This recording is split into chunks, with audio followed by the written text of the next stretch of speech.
ಸ್ನೇಹಿತರೆ ನಮಸ್ಕಾರ. ಆ 10,000 ಕೋಟಿ ರೂಪಾಯಿಗಳ ಗುತ್ತಿಗೆ ಪಡೆದಿರುವ ಕಂಪನಿಯ ವಿಶ್ವಾಸಾರ್ಹತೆ ಏನು? L1 ಯಾವುದಾದ್ರೂ ಕಾರಣಕ್ಕೆ ಡಿಸ್ಕ್ವಾಲಿಫೈ ಆದರೆ ನೀವು ಹೊಸದಾಗಿ ಟೆಂಡರ್ ಕರಿಬೇಕೇ ಹೊರತು L2 ಜೊತೆಗೆ ನೀವು ಗುತ್ತಿಗೆ ಕರಾರು ಮಾಡ್ಕೊಳ್ಳೋದಕ್ಕೆ ಸಾಧ್ಯ ಇಲ್ಲ. ಯಾವುದೇ ಸಾರ್ವಜನಿಕ ಹಿತಾಸಕ್ತಿ L1 ಬದಲಿಗೆ L2ಗೆ ಕೊಡೋದ್ರಲ್ಲಿ ಇಲ್ಲ. 10,000 ಕೋಟಿ ರೂಪಾಯಿಗಳ ಯೋಜನೆಯಲ್ಲಿ L1 ಯಾರು, L2 ಯಾರು? ವೀಕ್ಷಕರೇ ನಮಸ್ಕಾರ. ದಿ ಫೈಲ್ ಎಕ್ಸ್ಪೋಸ್ಗೆ ಸ್ವಾಗತ. ನಾನು ರವಿಕೃಷ್ಣ ರೆಡ್ಡಿ. ಮೂಲಭೂತ ಸೌಕರ್ಯಗಳ ನಿರ್ಮಾಣದಲ್ಲಿ, ವಿಶೇಷವಾಗಿ ರಸ್ತೆ, ಕಟ್ಟಡ, ಈ ತರಹದ ಕಾಮಗಾರಿಗಳಲ್ಲಿ ಪ್ರತಿ ವರ್ಷವೂ ನಮ್ಮ ರಾಜ್ಯ ಸರ್ಕಾರ ಸಾವಿರಾರು ಕೋಟಿ ರೂಪಾಯಿಗಳನ್ನ ಖರ್ಚು ಮಾಡುತ್ತೆ. ಆದರೆ ಅವುಗಳ ಕಾಮಗಾರಿಗಳ ಗುಣಮಟ್ಟವಾಗ್ಲಿ ಅಥವಾ ಆ ಕಾಮಗಾರಿಗೆ ಸರಿಯಾದ ಬೆಲೆಯನ್ನಾಗ್ಲಿ ಇವರು ನಿಗದಿಪಡಿಸ್ತಿದಾರ ಅಂತ ನಾವು ನೋಡಿದಾಗ ಎಷ್ಟೋ ಸಂದರ್ಭಗಳಲ್ಲಿ ಆ ಇಡೀ ಕಾಮಗಾರಿಗಳು ಕಳಪೆ ಗುಣಮಟ್ಟದಿಂದ ಕೂಡಿರುತ್ತೆ. ಅದರ ಜೊತೆಗೆ ಆ ಕಾಮಗಾರಿಗೆ ನಿಜಕ್ಕೂ ತಗಲ್ಬೇಕಾಗಿರುವಂತ ಬೆಲೆಗಿಂತ ಹೆಚ್ಚಿನ ಬೆಲೆಯ ಹಣವನ್ನ ಈ ಕಾಂಟ್ರಾಕ್ಟರ್ದಾರರಿಗೆ, ಗುತ್ತಿಗೆದಾರರಿಗೆ ಕೊಟ್ಟಿರ್ತಾರೆ. ಇವೆಲ್ಲವೂ ಜನರ ತೆರಿಗೆ ಹಣ ಹೇಗೆ ದುರ್ಬಳಕೆ ಆಗುತ್ತೆ ಅನ್ನೋದಕ್ಕೆ ನಮ್ಮ ಮುಂದೆ ಇರುವಂತಹ ಉದಾಹರಣೆಗಳು. ಈಗ ಬೆಂಗಳೂರಿನ ಪಕ್ಕದಲ್ಲಿ ಹೊಸಕೋಟೆ ಮಾಲೂರು ರಸ್ತೆಯಲ್ಲಿ ಮತ್ತು ಆ ಭಾಗದಲ್ಲಿ ಬರುವಂತಹ ಮಾಲೂರು ಕೈಗಾರಿಕಾ ಪ್ರದೇಶದಲ್ಲಿ ರಸ್ತೆಗಳ ನಿರ್ಮಾಣಕ್ಕೆಂದು, ಎಲಿವೇಟೆಡ್ ರಸ್ತೆಗಳ ನಿರ್ಮಾಣಕ್ಕಂತೇಳಿ ರಾಜ್ಯ ಸರ್ಕಾರ ಒಂದು ಕಂಪನಿ ಜೊತೆ 10,000 ಕೋಟಿ ರೂಪಾಯಿಗಳ ಒಂದು ಕರಾರು ಮಾಡಿಕೊಂಡಿದೆ. ಆದರೆ ಇವತ್ತು ಆ 10,000 ಕೋಟಿ ರೂಪಾಯಿಗಳ ಗುತ್ತಿಗೆ ಪಡೆದಿರುವ ಕಂಪನಿಯ ವಿಶ್ವಾಸಾರ್ಹತೆ ಏನು? ಅದ್ರ ಜೊತೆಗೆ ಇವತ್ತೊಂದು ದೊಡ್ಡ ಮಟ್ಟದಲ್ಲಿ, ಸರ್ಕಾರದ ಮಟ್ಟದಲ್ಲಿ ಚರ್ಚೆ ಆಗ್ತಿರೋದೇನು ಅಂದ್ರೆ, ಒಬ್ಬ ಪ್ರಭಾವಿ ಸಚಿವರಿಗೆ ಯಾವುದೋ ಒಂದು ಕಂಪನಿ ಒಂದು ಹೆಲಿಕಾಪ್ಟರ್ ಅನ್ನ ಉಡುಗೊರೆಯಾಗಿ ಕೊಟ್ಟಿದೆ, ಯಾವುದೋ ಒಂದು ಯೋಜನೆಯನ್ನ ಅವರಿಗೆ ಗುತ್ತಿಗೆ ನೀಡಿರುವ ಕಾರಣಕ್ಕಾಗಿ ಅಂತ. ಅದೇ ಈ ಯೋಜನೆಯಾ ಅನ್ನುವಂಥದ್ದು ನಮ್ಮ ಮುಂದೆ ಇರುವಂತಹ ಪ್ರಶ್ನೆ. ಇವೆರಡರ ಮಧ್ಯೆ ಇನ್ನೂ ಒಂದು ವಿಚಾರ ಇದೆ. ಈ ಕಂಪನಿ, ಯಾವ ಕಂಪನಿ ಈಗ ಮಾಲೂರು ಕೈಗಾರಿಕಾ ಪ್ರದೇಶದಲ್ಲಿ ರಸ್ತೆ ಅಭಿವೃದ್ಧಿ ಮಾಡೋದಕ್ಕೆ 10,000 ಕೋಟಿ ರೂಪಾಯಿಗಳ ಕರಾರನ್ನ ಮಾಡಿಕೊಂಡಿದೆಯೋ ಅದರ ಹೆಸರು ಭಾರತ್ ವಾಣಿಜ್ಯ ಈಸ್ಟರ್ನ್ ಪ್ರೈವೇಟ್ ಲಿಮಿಟೆಡ್, ಪಶ್ಚಿಮ ಬಂಗಾಳ ಮೂಲದ ಕಂಪನಿ. ಈ ಕಂಪನಿ ಅಂತಿಂತಹ ಕಂಪನಿಯಲ್ಲ. ಇದು ರಸ್ತೆಗಳ, ಅವರ ಕಾಮಗಾರಿಗಳ ಗುಣಮಟ್ಟವನ್ನ ಪರಿಶೀಲನೆ ಮಾಡೋದಕ್ಕೆ ಬರುವಂತಹ ಅಧಿಕಾರಿಗಳು ಏನಿರ್ತಾರೆ ಅವರಿಗೇನೆ ಲಂಚ ನೀಡಿ ಸುಳ್ಳು ಕ್ವಾಲಿಟಿ ಆಡಿಟ್ ರಿಪೋರ್ಟ್ ನ ಪಡೆಯೋದಿಕ್ಕೆ ಅಕ್ರಮಗಳನ್ನ ಎಸಗುತ್ತಿರುವಂತಹ ಕಂಪನಿ. ಒಂದು ವಿಚಾರ, ಸರಿಯಾಗಿ 2025 ಜೂನ್ ಮತ್ತು ಜುಲೈಯಲ್ಲಿ ಈ ಕಂಪನಿ ರಾಂಚಿಯಲ್ಲಿ ಒಂದು ಇದೇ ತರಹದ ಒಂದು ರಸ್ತೆ ಕಾಮಗಾರಿ ನಿರ್ವಹಣೆ ಮಾಡ್ತಾ ಇದೆ. ಆ ಜೂನ್ ಜುಲೈ ತಿಂಗಳಲ್ಲಿ ಆ ರಸ್ತೆ ಕಾಮಗಾರಿಯ ಗುಣಮಟ್ಟವನ್ನ ಪರಿಶೀಲನೆ ಮಾಡೋದಕ್ಕೆ ಅಧಿಕಾರಿಗಳು ಬರ್ತಾರೆ.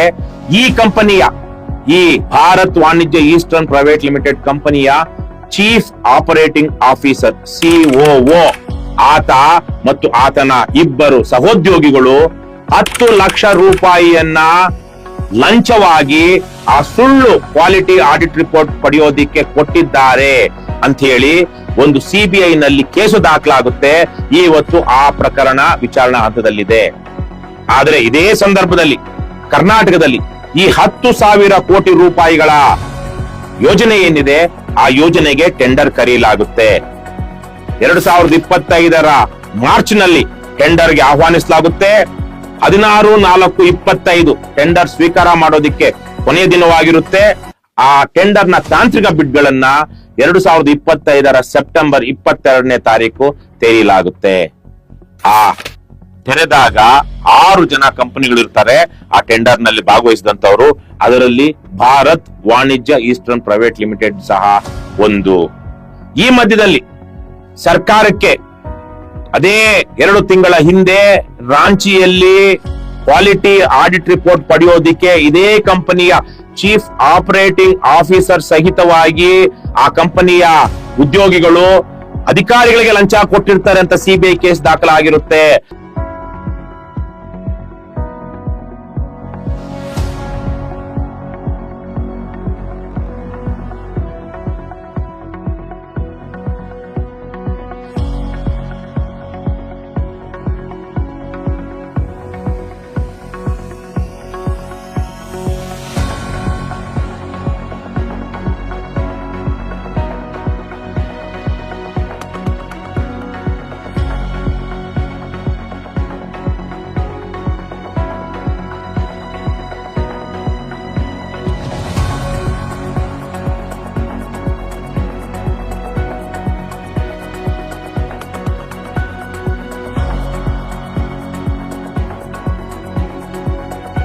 ಆ ವಿಚಾರವನ್ನ ರಾಜ್ಯ ಸರ್ಕಾರದ ಗಮನಕ್ಕೆ ತರಲಾಗಿರುತ್ತೆ ಈ ಟೆಂಡರ್ ಓಪನ್ ಮಾಡೋದಕ್ಕೆ ಮೊದಲು. ಆದರೆ ಈ ಟೆಂಡರ್ ಟೆಕ್ನಿಕಲ್ ಬಿಡ್ ಗಳನ್ನ ಓಪನ್ ಮಾಡಿದಾಗ 6 ಜನ ಬಿಡ್ದಾರರು ಇರ್ತಾರೆ. ಅದರಲ್ಲಿ 4 ಜನ ಬಿಡ್ದಾರರು ತಾಂತ್ರಿಕ ಅಂಶಗಳನ್ನ, ಕೆಲವೊಂದು ಅಂಶಗಳನ್ನ ಪೂರೈಸಲಾರದೆ ಅವರು ಅನರ್ಹರಾಗ್ತಾರೆ ಅಂತ ಸರ್ಕಾರ ತಿಳಿಸುತ್ತೆ. ಅದಾದ ನಂತರ ಟೆಕ್ನಿಕಲ್ ಬಿಡ್ ಮುಗಿದ ನಂತರ ಫೈನಾನ್ಷಿಯಲ್ ಬಿಡ್, ಆರ್ಥಿಕ ಬಿಡ್ ಗಳನ್ನ ಕಳೆದ ವರ್ಷ ಅಕ್ಟೋಬರ್ 6ನೇ ತಾರೀಕು ಅದನ್ನ ಓಪನ್ ಮಾಡಲಾಗುತ್ತೆ. ಅದರಲ್ಲಿ ಕನಿಷ್ಠತಮ ಬಿಡ್ ಹೊಂದಿದ್ದ ಬಿಡ್ದಾರರೊಂದಿಗೆ 17/10/2025 ಕರಾರು ಗುತ್ತಿಗೆ ಮಾಡಿಕೊಳ್ಳಲಾಗುತ್ತೆ. ಅಂದರೆ ಇದೇ ಭಾರತ್ ವಾಣಿಜ್ಯ ಈಸ್ಟರ್ನ್ ಪ್ರೈವೇಟ್ ಲಿಮಿಟೆಡ್ಗೆ ಈ 10,000 ಕೋಟಿ ರೂಪಾಯಿಗಳ ಬೃಹತ್ ಯೋಜನೆಯನ್ನ ಈ ಕಂಪನಿಯ ಜೊತೆಗೆ ಸರ್ಕಾರ ಗುತ್ತಿಗೆ ಕರಾರು ಮಾಡಿಕೊಳ್ಳುತ್ತೆ. ಈ ಮಧ್ಯದಲ್ಲಿ ಆಗಲೇ ಹೇಳಿದಾಗೆ ಇಷ್ಟೆಲ್ಲ ಘಟನೆಗಳು ನಡೆದಿರುತ್ತೆ. ಸಿಬಿಐ ದಾಳಿ ಆಗಿರುತ್ತೆ. ಆ ಕಂಪನಿಯ ದೊಡ್ಡ ಉನ್ನತಾಧಿಕಾರಿಯೇ ಒಬ್ಬ ಲಂಚ ಕೊಟ್ಟಿದ್ದು ಕೇಸಾಗಿ ದಾಖಲಾಗಿರುತ್ತೆ. ಆದರೆ ಸರ್ಕಾರ ಇವೆಲ್ಲವನ್ನು ಉಪೇಕ್ಷಿಸಿ ಸರ್ಕಾರದ ಗಮನಕ್ಕೆ ತಂದಿದ್ರು ಆ ಕಂಪನಿಗೆ ಗುತ್ತಿಗೆ ಕೊಡ್ತಾರೆ. ಆದ್ರೆ ಇಲ್ಲಿ ಒಂದಷ್ಟು ಸಂಶಯ ಇದೆ ನಮಗೆ. ಫೈಲ್ಗೆ ಸಿಕ್ಕಿರುವಂತಹ 31/3/2026 ಒಂದು ದಾಖಲೆ ಇದೆ. ಈ ದಾಖಲೆ ಸಂಪೂರ್ಣವಾಗಿ ಇಂಗ್ಲಿಷ್ ನಲ್ಲಿದೆ. ಆಡಳಿತ ಇಲಾಖೆಯ ಪ್ರಸ್ತಾವನೆಯನ್ನು ಪರಿಶೀಲಿಸಿದೆ. ಮಾನ್ಯ ಮುಖ್ಯಮಂತ್ರಿಯವರು ಅವಗಾಹಿಸಿದಂತೆ ಆರ್ಥಿಕ ಇಲಾಖೆಯ ಅಭಿಪ್ರಾಯವು ಈ ಕೆಳಕಂಡಂತೆ ಇರುತ್ತದೆ ಅಂತೇಳಿ ಕೆಲವೊಂದು ವಿಚಾರಗಳನ್ನ ಇಲ್ಲಿ ಪ್ರಸ್ತಾಪಿಸಲಾಗುತ್ತೆ. ಅದು ಇಲ್ಲಿ ಪ್ರಸ್ತಾಪಿಸಿರುವ ವಿಚಾರ PWD ಇಲಾಖೆಗೆ ಸೇರಿರುವಂತಹದ್ದು. ಬಹಳ ಗಂಭೀರವಾದಂತಹ ವಿಚಾರಗಳಿದೆ. ಅದು ಇದಕ್ಕೆ ಸಂಬಂಧಿಸಿದ್ದ ಅಂತ. ಯಾಕೆಂದ್ರೆ ಇಲ್ಲಿ ಇತ್ತೀಚೆಗೆ ತಾನೇ PWD ಮಿನಿಸ್ಟರ್ ಆಗಿರುವಂತಹ ಸತೀಶ್ ಜಾರಕಿಹೊಳಿ ಅವರು ವಿಧಾನ ಪರಿಷತ್ನಲ್ಲಿ ನೀಡಿದಂತಹ ಕೆಲವೊಂದು ಉತ್ತರದಲ್ಲಿ ಪ್ರಶ್ನೆ ಕೇಳಿದ್ರು ಬಿಜೆಪಿ ಅವರು. ಅವರಿಗೆ ಕೊಟ್ಟಿದ್ದಂತಹ ಉತ್ತರದಲ್ಲಿ ಅವರು L1 ಯಾರು L2 ಯಾರು ಅಂತ ಹೇಳಿಲ್ಲ ಈ 10,000 ಕೋಟಿ ರೂಪಾಯಿಗಳ ಯೋಜನೆಯಲ್ಲಿ. ಆದ್ರೆ ಕನಿಷ್ಠತಮ ಬಿಡ್ದಾರರೊಂದಿಗೆ ಗುತ್ತಿಗೆ ಕರಾರು ಮಾಡಿಕೊಳ್ಳಲಾಗಿದೆ ಅಂತ ಹೇಳ್ತಾರೆ. ಅವರ ಹೆಸರನ್ನ ಹೇಳೋದಿಲ್ಲ. ಆದ್ರೆ ಗೊತ್ತಿರುವ ಮಾಹಿತಿಯ ಪ್ರಕಾರ ಅದು ಭಾರತ್ ವಾಣಿಜ್ಯ ಈಸ್ಟರ್ನ್ ಪ್ರೈವೇಟ್ ಲಿಮಿಟೆಡ್ ಅವ್ರ ಜೊತೆಗೆ. ಹಾಗಿರುವಾಗ ಈ ಆರ್ಥಿಕ ಇಲಾಖೆಯು ಈ ಒಂದು ಅಭಿಪ್ರಾಯವನ್ನ PWD ಇಲಾಖೆಯ ವಿಚಾರವಾಗಿ ಒಂದು ಕೊಡುತ್ತೆ. ಏನು, ಯಾಕೆ ಕೊಡ್ತಿರೋದು? ಇಲ್ಲಿ ಒಂದು ವಿಚಾರ ಬರುತ್ತೆ. ಸರ್ಕಾರದ ಮುಂದೆ, ಕ್ಯಾಬಿನೆಟ್ ಮುಂದೆ ಈ ಒಂದು ಯಾವುದೋ ಒಂದು ಯೋಜನೆಯನ್ನ ಅನುಮೋದನೆ ಮಾಡೋದಿಕ್ಕೆ ಇಡಬೇಕು ಅಂತ ಹೇಳಿ ಅದರಲ್ಲಿ ಲೋಯೆಸ್ಟ್ ಬಿಡರ್ ಯಾರಿರ್ತಾರೆ L1, ಅವರ ಜಾಗದಲ್ಲಿ ಅವರ ನಂತರದ ಲೋಯೆಸ್ಟ್ ಬಿಡರ್ ಯಾರಿರ್ತಾರೆ ಅವರಿಗೆ L2 ಅವರಿಗೆ ಕೊಡಬೇಕು ಅನ್ನುವಂತ ಒಂದು ಪ್ರಸ್ತಾವನೆಯನ್ನ ಕ್ಯಾಬಿನೆಟ್ ನಲ್ಲಿ ಇಡಬೇಕು ಅಂತ ಬರುತ್ತೆ. ಆದ್ರೆ ಬಹಳ ಸ್ಪಷ್ಟವಾಗಿ ಆರ್ಥಿಕ ಇಲಾಖೆ ಹೇಳುತ್ತೆ, ಟೆಂಡರ್ ಅಕ್ಸೆಪ್ಟಿಂಗ್ ಅಥಾರಿಟಿ ಮಾತ್ರ ಇದನ್ನ ತೀರ್ಮಾನ ಮಾಡಬಹುದೇ ಹೊರತು ಇದು ಕ್ಯಾಬಿನೆಟ್ ಮುಂದೆ ಇಡುವಂತಹ ವಿಚಾರವಲ್ಲ. ಅದ್ರ ಜೊತೆಗೆ ಯಾವುದಾದ್ರೂ ಕಾರಣದಿಂದ L1 ಡಿಸ್ಕ್ವಾಲಿಫೈ ಆದ್ರೆ department should invariably go for fresh tender in accordance with the rules. Instead the administrative department or the PWD department is pursuing and persisting on approving L2. ಯಾವುದಾದ್ರೂ ಒಂದು ವಿಚಾರವಾಗಿ L1 ಅನರ್ಹವಾದ್ರೆ ಓಪನ್ ಮಾಡಿದಾದ್ಮೇಲೆ, ಅಪ್ರೂವ್ ಆದಾದ್ಮೇಲೆ ಅವರು ಹೊಸದಾಗಿ tender ಕರಿಬೇಕೇ ಹೊರತು ಅದರಲ್ಲಿರುವಂತ L2ಗೆ ಕೊಡೋದಿಕ್ಕೆ ಸಾಧ್ಯ ಇಲ್ಲ. ಈಗ ಉದಾಹರಣೆಯಾಗಿ ಚುನಾವಣೆ ನಡೆಯುತ್ತೆ. ಚುನಾವಣೆ ನಡೆದಾಗ ಯಾರೋ ಒಬ್ರು ಗೆಲ್ತಾರೆ. ಅವರು ಗೆದ್ದಾದ ಮೇಲೆ ಅವ್ರು ಅಕ್ರಮ ಮಾಡಿರೋದು ಸಾಬೀತಾದ್ರೆ ಮತ್ತೆ ಅಲ್ಲಿ ಅನರ್ಹರಾದಾಗ ಮತ್ತೆ ಅಲ್ಲಿ ಉಪಚುನಾವಣೆ ನಡೆಯುತ್ತೆ ಹೊರತು ಅಲ್ಲಿ ಸೋತಿದ್ದಂತ 2ನೇ ಸ್ಥಾನಕ್ಕೆ ಬಂದಿದ್ದಂತಹ ಅಭ್ಯರ್ಥಿಯನ್ನ ಶಾಸಕನಾಗಿಯೋ ಸಂಸತ್ ಸದಸ್ಯನಾಗಿಯೋ ಚುನಾವಣಾ ಆಯೋಗ ಘೋಷಣೆ ಮಾಡೋದಿಲ್ಲ. ಮತ್ತೆ ಅಲ್ಲಿ ಮರು ಚುನಾವಣೆಯೋ ಉಪಚುನಾವಣೆಯೋ ಆಗುತ್ತೆ. ಅದೇ ರೀತಿಯಲ್ಲೇ ಇಲ್ಲಿ L1 ಯಾವುದಾದ್ರೂ ಕಾರಣಕ್ಕೆ ಡಿಸ್ಕ್ವಾಲಿಫೈ ಆದರೆ ನೀವು ಹೊಸದಾಗಿ ಟೆಂಡರ್ ಕರಿಬೇಕೇ ಹೊರತು L2ಗೆ ನೀವು ಆ ಗುತ್ತಿಗೆ L2 ಜೊತೆಗೆ ನೀವು ಗುತ್ತಿಗೆ ಕರಾರು ಮಾಡ್ಕೊಳ್ಳೋದಿಕ್ಕೆ ಸಾಧ್ಯ ಇಲ್ಲ ಅಂತ ಹೇಳ್ತಾರೆ. ಮುಂದುವರೆದು ಆ ಪತ್ರದಲ್ಲಿ ಏನ್ ಹೇಳ್ತಾರೆ ಅಂದ್ರೆ, a tenderer is disqualified after opening of the financial tender for any reason whatsoever tenders will have to be reinvited. ಅಂದ್ರೆ ಆಗ್ಲೇ ಹೇಳಿದಾಗೆ ಮತ್ತೆ ಹೊಸದಾಗಿ ಕರಿಬೇಕೆ ಹೊರತು ಇದನ್ನ ನೀವು L2ಗೆ ಕೊಡೋದಿಕ್ಕೆ ಸಾಧ್ಯ ಇಲ್ಲ. ಈ ವಿಚಾರವಾಗಿ ನಮ್ಮ ಲೋಕೋಪಯೋಗಿ ಇಲಾಖೆಯವರು ನಾವು L1 ಬದಲಿಗೆ L2ಗೆ ಕೊಡಬಹುದಾ ಅನ್ನುವಂತಹ ವಿಚಾರವನ್ನಿಟ್ಟುಕೊಂಡು ಕಾನೂನು ಇಲಾಖೆಯ ಅಭಿಪ್ರಾಯವನ್ನ ಕೇಳ್ತಾರೆ. ಆದರೆ ಕಾನೂನು ಇಲಾಖೆಯ ಅಭಿಪ್ರಾಯ ಕೇಳುವುದು ಸಹ ಸಮಂಜಸವಲ್ಲ ಅಂತ ಫೈನಾನ್ಸ್ ಡಿಪಾರ್ಟ್ಮೆಂಟ್ ಅವರು ಹೇಳ್ತಾರೆ.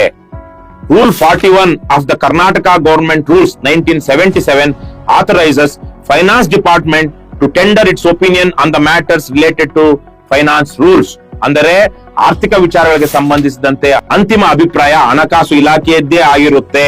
ಹಾಗಾಗಿ ಇಂತಹ ವಿಚಾರಗಳಲ್ಲಿ finance department takes strong exception to the administrative department asking the law department on the issue whether the circulars issued by the finance department would overwrite the substantive aspects of section so ಅಂತ ಹೇಳ್ತಾರೆ. ಅಂದ್ರೆ ಹಣಕಾಸು ಇಲಾಖೆಯವರು, ಲೋಕೋಪಯೋಗಿ ಇಲಾಖೆಯವರು, ಕಾನೂನು ಇಲಾಖೆಯ ಅಭಿಪ್ರಾಯ ಕೇಳಿದಂತ ವಿಚಾರಕ್ಕೆ ನಾವು ಬಹಳ ಗಂಭೀರವಾದ ಆಕ್ಷೇಪಣೆಗಳನ್ನ ಎತ್ತುತ್ತೀವಿ. ಇದು ಸಲ್ಲದು. PWD cannot ask law department to sit in judgment over the rules and circulars issued by the finance department ಅಂತ ಬಹಳ ಸ್ಪಷ್ಟವಾಗಿ ಹೇಳ್ತಾರೆ. ಮುಂದುವರೆದು PWD ಇಲಾಖೆಯವರು ಯಾಕೆ ಕೇಳ್ತಾರೆ ಅಂದ್ರೆ ಇದರಲ್ಲಿ ಸಾರ್ವಜನಿಕ ಹಿತಾಸಕ್ತಿ ಇದೆ, ಹಾಗಾಗಿ ನಾವು ಈ ಅಭಿಪ್ರಾಯವನ್ನ ಕೇಳ್ತೀವಿ ಅಂತ ಹೇಳ್ತಾ ಇದ್ದಾರೆ. ಅದಕ್ಕೆ ಫೈನಾನ್ಸ್ ಡಿಪಾರ್ಟ್ಮೆಂಟ್ ಅವರು ಬಹಳ ಸ್ಪಷ್ಟವಾಗಿ ಕಠಿಣವಾದ ಪದಗಳಲ್ಲಿ ಹೇಳ್ತಾರೆ, finance department cannot agree to this as explained earlier. No public interest is served by awarding the tender to L2 in addition to being in violation of KTPP Act and rules and circulars issued regarding them. ಅಂದ್ರೆ ಯಾವುದೇ ಸಾರ್ವಜನಿಕ ಹಿತಾಸಕ್ತಿ L1 ಬದಲಿಗೆ L2 ಗೆ ಕೊಡೋದ್ರಲ್ಲಿ ಇಲ್ಲ ಅಂತ ಬಹಳ ಸ್ಪಷ್ಟವಾಗಿ ಹೇಳ್ತಾರೆ. ಹಾಗಾಗಿ ನಾವು ವಾಪಸ್ ಬರೋದಾದ್ರೆ ಈ 10,000 ಕೋಟಿ ರೂಪಾಯಿಗಳ ಯೋಜನೆಯಲ್ಲಿ L1 ಯಾರು, L2 ಯಾರು? ವಿಧಾನ ಪರಿಷತ್ತಿನಲ್ಲಿ ಲೋಕೋಪಯೋಗಿ ಸಚಿವ ಸತೀಶ್ ಜಾರಕಿಹೊಳಿ ಅವರು ಕೊಟ್ಟಂತಹ ಉತ್ತರದಲ್ಲಿ L1 ಯಾರು, L2 ಯಾರು ಅಂತ ಮೆನ್ಷನ್ ಇಲ್ಲ. ಅದ್ರ ಜೊತೆಗೆ ಯಾರಿಗೆ ನಾವು ಇದರ ಗುತ್ತಿಗೆ ಕೊಟ್ಟಿದೀವಿ ಅಂತ ಮೆನ್ಷನ್ ಮಾಡೋದಿಲ್ಲ. ಬದಲಿಗೆ ಅವರು ಆರ್ಥಿಕ ಬಿಡ್ ನಲ್ಲಿ ಕನಿಷ್ಠತಮ ಬಿಡ್ ಸಲ್ಲಿಸಿದ್ದ ಬಿಡ್ದಾರರೊಂದಿಗೆ ದಿನಾಂಕ 17/10/2025 ಗುತ್ತಿಗೆ ಕರಾರು ಮಾಡಿಕೊಳ್ಳಲಾಗಿರುತ್ತದೆ ಅಂತ ಹೇಳ್ತಾರೆ. ಆದ್ರೆ ಅದೇ ಜೊತೆಗೆ ವಿಧಾನ ಪರಿಷತ್ನಲ್ಲಿ ಕೇಳಿದಂತ ಪ್ರಶ್ನೆಯಲ್ಲಿ ಈ ಕಂಪನಿ ಹೀಗೆ ಲಂಚ ಕೊಟ್ಟು ಅವರು ಅಕ್ರಮಗಳನ್ನು ಎಸಗ್ತಾ ಇರುವಂತ ವಿಚಾರವಾಗಿ ಸಿಬಿಐ ಇವರ ಮೇಲೆ ಮೊಕದ್ದಮೆ ದಾಖಲಿಸಿದೆ, FIR ಆಗಿದೆ, ಇದು ತಮ್ಮ ಗಮನಕ್ಕೆ ಬಂದಿದೆಯಾ ಅಂತ ಕೇಳಿದ್ರೆ ಹೌದು, ನಮ್ಮ ಗಮನಕ್ಕೆ ಬಂದಿದೆ. ಆದರೆ ಸದರಿ ಪ್ರಕರಣವು ಅಂತಿಮಗೊಂಡು ಆದೇಶವಾಗಿರುವುದು ಕಂಡು ಬಂದಿರುವುದಿಲ್ಲ ಹಾಗೂ ಸದರಿ ಪ್ರಕರಣದ ಹಿನ್ನೆಲೆಯಲ್ಲಿ ಮೇಲ್ಕಂಡ ಸಂಸ್ಥೆಯನ್ನು ಟೆಂಡರ್ಗಳಲ್ಲಿ ಭಾಗವಹಿಸಲು ನಿರ್ಬಂಧಿಸಿರುವುದಿಲ್ಲ. ಆದ ಕಾರಣ ಟೆಂಡರ್ ಪ್ರಕ್ರಿಯೆಯನ್ನು ನಿಯಮಾನುಸಾರ ಮುಂದುವರಿಸಲಾಗಿರುತ್ತದೆ ಅಂತ ಹೇಳ್ತಾರೆ. ಅಂದ್ರೆ ನಮ್ಮ ಗಮನಕ್ಕೆ ವಿಚಾರಕ್ಕೆ ಬಂದಿತ್ತು, ಆದ್ರೂ ನಾವು ಅದನ್ನ ಇಲ್ಲಿ ಏನು ನಿರ್ಬಂಧ ಮಾಡುವಂತದ್ದು ಏನೂ ಇಲ್ಲ ಅನ್ನುವಂತಹ ಮಾತುಗಳನ್ನ ಹೇಳ್ತಾರೆ. ಇಲ್ಲಿರುವಂತಹದ್ದು ಸಾರ್ವಜನಿಕ ಹಿತಾಸಕ್ತಿ. ಒಂದು ಯೋಜನೆಯನ್ನ 16,000 ಕೋಟಿ ರೂಪಾಯಿ ಯೋಜನೆಗಳನ್ನ ಸರ್ಕಾರ ಕೈಗೆತ್ತಿಕೊಳ್ತಿರುವಂತಹ ಸಂದರ್ಭದಲ್ಲಿ ಅದರ ಕಾಮಗಾರಿ ಮತ್ತು ನಿರ್ವಹಣೆ ಮಾಡುವಂತಹ ಸಂಸ್ಥೆಯ ವಿಶ್ವಾಸಾರ್ಹತೆ ಏನು, ಅವರು ಯಾವ ರೀತಿಯಲ್ಲಿ ಹಿಂದೆ ಮಾಡ್ಕೊಂಡು ಬಂದಿದ್ದಾರೆ ಅಂತ ನೋಡಿ ಸರ್ಕಾರ ತೀರ್ಮಾನಿಸಬೇಕು. ಆ ಕಂಪನಿ L1 ಆಗಿದ್ರು ಇಂತಹ ಕಂಪನಿ ಜೊತೆಗೆ ನಾವು ವ್ಯವಹರಿಸುವುದು ಸರಿಯಲ್ಲ ಅನ್ನುವಂತ ಕನಿಷ್ಠ ಪ್ರಜ್ಞೆಯನ್ನ ಸರ್ಕಾರಗಳು ಮತ್ತು ಅಧಿಕಾರಿಗಳು ಇಟ್ಕೊಳ್ಬೇಕು. ಅದು ಇದೆಯಾ? ಆಗ್ಲೇ ಹೇಳಿದಾಗೆ ಈ L1 L2 ವಿಚಾರವಾಗಿ ಫೈನಾನ್ಸ್ ಡಿಪಾರ್ಟ್ಮೆಂಟ್ ಕೊಟ್ಟಿರುವಂತಹ ಒಂದು ಅಭಿಪ್ರಾಯ ಬಹಳ ಗಂಭೀರವಾದಂತಹ, ಬಹಳ ಕಠಿಣವಾದಂತಹ ಅಭಿಪ್ರಾಯ ಏನಿದೆ ಅದು ಇದೇ 10,000 ಕೋಟಿ ರೂಪಾಯಿಗಳ ಹೊಸಕೋಟೆ ಮಾಲೂರು ಮತ್ತು ಮಾಲೂರು ಕೈಗಾರಿಕಾ ಪ್ರದೇಶದ ರಸ್ತೆಗಳ ನಿರ್ಮಾಣಕ್ಕೆ ಸಂಬಂಧಪಟ್ಟಿದ್ದ ಇವೆಲ್ಲ ವಿಚಾರಗಳು ಗೊತ್ತಾಗಬೇಕಾಗಿದೆ. ಈ ವಿಚಾರವಾಗಿ ಕೇವಲ 1 ತಿಂಗಳ ಹಿಂದೆ ಫೈನಾನ್ಸ್ ಡಿಪಾರ್ಟ್ಮೆಂಟ್ ಕೊಟ್ಟಂತಹ ಒಂದು ಅಭಿಪ್ರಾಯದ ಹಿನ್ನೆಲೆಯಲ್ಲಿ ನಾವು ಇಷ್ಟೊಂದು ವಿಚಾರಗಳನ್ನು ನಿಮ್ಮ ಮುಂದೆ ಇಟ್ಟಿದ್ದೀವಿ. ಸಾಕಷ್ಟು ಬೆಳವಣಿಗೆಗಳಾಗ್ತಾ ಇದೆ ಈ ವಿಚಾರದಲ್ಲಿ. ಗಂಭೀರವಾದಂತಹ ಬೆಳವಣಿಗೆಗಳು ಈ ವಿಚಾರವಾಗಿ ಕಂಡು ಬಂದಾಗ ಮತ್ತಷ್ಟು ವಿವರಗಳೊಂದಿಗೆ ನಾವು ನಿಮ್ಮ ಮುಂದೆ ಬರ್ತೀವಿ. ಅಲ್ಲಿವರೆಗೂ ನಮಸ್ಕಾರ.